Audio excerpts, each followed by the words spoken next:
What's up, quarantine world? We are online with France. So, you're about to learn something very interesting about France, how they're handling this quarantine situation, and what their testing stuff is like. Very interesting stuff. Stay tuned, stay informed, and don't forget to give me your feedback in the comment section below. I want to make sure I answer all your questions, so fill that out and enjoy this video. What's going on, guys? This is Natalia and Mackenzie. Mackenzie's a friend of mine that studied with me at JPL as an internship, and Natalia is her friend, and she'll tell you a little bit about herself. What's going on, guys? Natalia?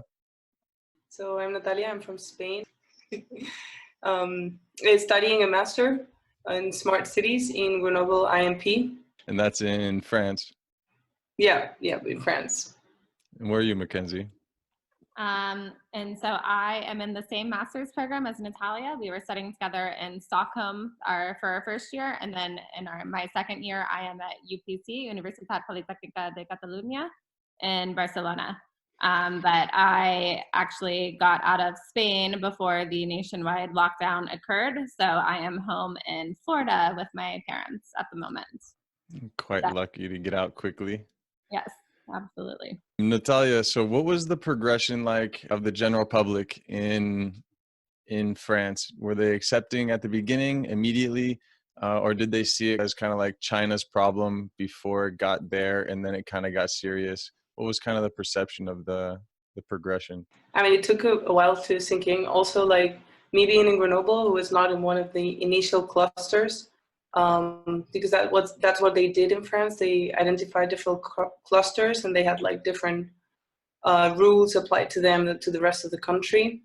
And people around my area in Grenoble and Lyon, they were not very concerned. Like life was a little like following up. It was more like about the memes and the jokes than getting serious. And then it hit everywhere, and then just people started to realize. But yeah, like actually it's very nice to see that here in people actually like keep the distances and they do stuff right, I was fairly impressed about that. How long did it take for that to kind of happen before people started taking it seriously? Definitely so a difference after the president delayed the lockdown. So he like made it like a first lockdown for 15 days, and then of course, that was postponed like everywhere else. Here in France right now, you can get out of your house like for only like specific, like going for food, going to work, and you need to go to the supermarket or to the pharmacy, but you can also go out for like 1 hour exercise in a kilometer radius from your house. But you have to have like a formal sheet, like an attestment you have to sign and have it with you at all times, because there's policemen in the street that like can fine you if not. This sheet that you have to get, is it something the police carry with them, or do you have to print them up? I know in Italy you have to print them up on your own, fill it out, and then take it. You have to print them out on your own. And for the government action, they obviously started closing things down, and I'm assuming they shut restaurants down and stuff like that. Have they been helping for rent and food, maybe giving some stipends for money for people that, for example, lost their job or who can't work at the moment? Yeah, so they have been giving out, like, at least there's been a lot of publicity, like saying that they are doing all these things. I don't really know how, because at the end of the day, when you're a student, you live like in your own ecosystem of students. So I'm not really sure how far this is going. But yeah, like they say, like they have special organization for like rent issues. They have like special aids for people that are unemployed, and they're giving help to small businesses. And as far as students go, so you and Mackenzie are both students. Is everything been taken online, and how are you guys all communicating as far as school goes? Oh, that's fun, because France is like the least online country I've ever seen. Everything is on paper. So they are making like huge efforts in the university. And actually, I have to say that being a student here, like I've been reached out mainly by the university and the school residents, and they've been super informative, and they've been really helpful for the students that were not lucky, like, and couldn't get their internships going, because at this moment with businesses, interns are the least of their concerns. Exactly. Yeah. So here's kind of an interesting question. I had a question like this for a business owner not too long ago, but Macron is going to speak on Monday again after deliberating this weekend with some of his staff about how long to keep the lockdown going for.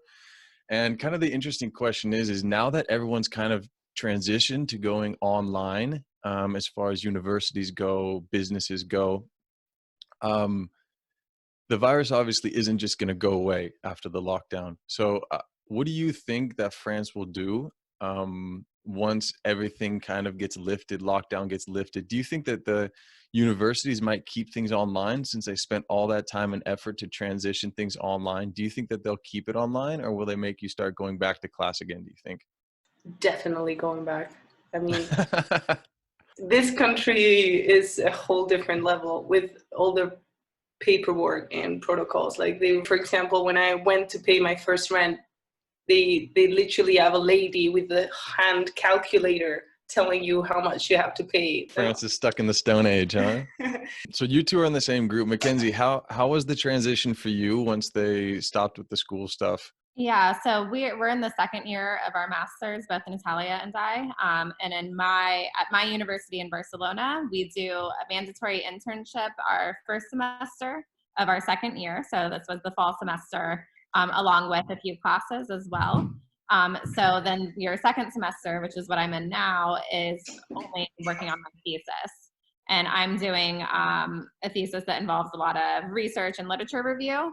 I don't need to be in a lab working on it. So it was very easy for me to go remote and do all my work from wherever in the world. Natalia, what's going on with testing in France? Have you heard anything as far as testing goes and what they're doing?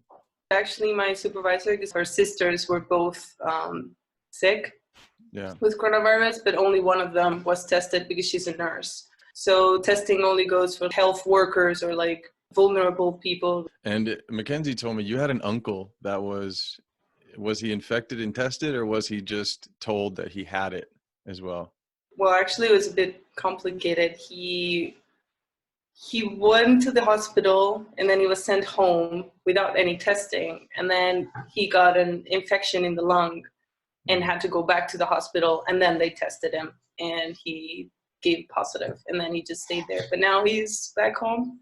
He's good. Better. So we're happy.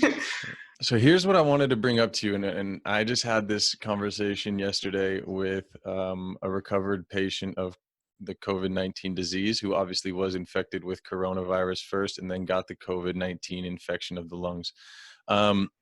So she went to the hospital in Colorado. We won't say exactly where, but she went to the hospital, and the doctors then told her when she was coming in, you have it, because they can tell obviously by your coughing how intense and profound and deep the cough really is, where the pain is, and all the other symptoms as far as, you know, the soreness in the throat, the soreness in the lungs, the aching of the body, these kinds of things. And everything's dry. It's not like the flu where your nose is running and you're coughing up stuff.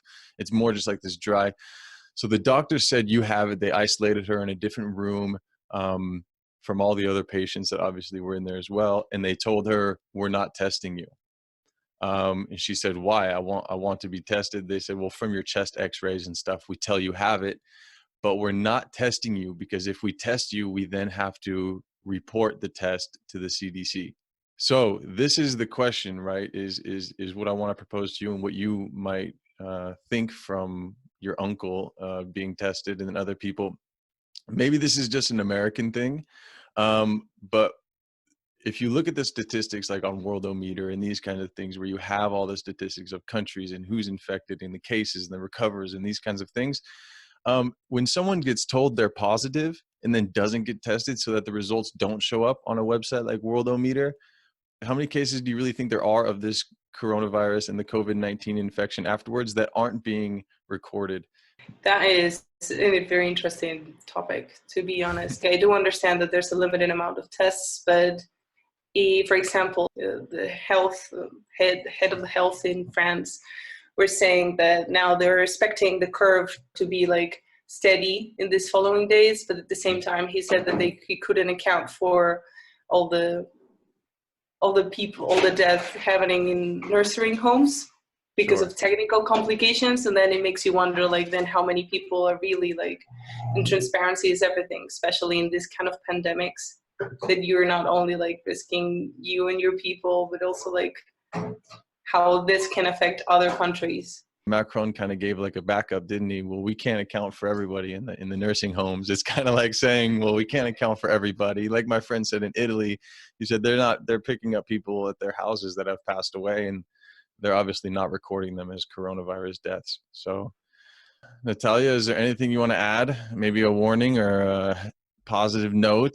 The one message that I've been trying to get through to people that talk to me, because at the end, you everyone heard about Spain and they're asking me, and I just, people should really take this seriously, because it's really happening and it's really tough. And even if you're not like at risk or dying or anything, it is like still hard to go through it, and it's still not worth the risk of putting other people at stakes, like other people's health. So in general, it's just that people should really understand that this is serious, and it all depends on all of us. Thanks for watching, Quarantine Family. Don't forget to subscribe to my channel and set the notifications so you don't miss another video.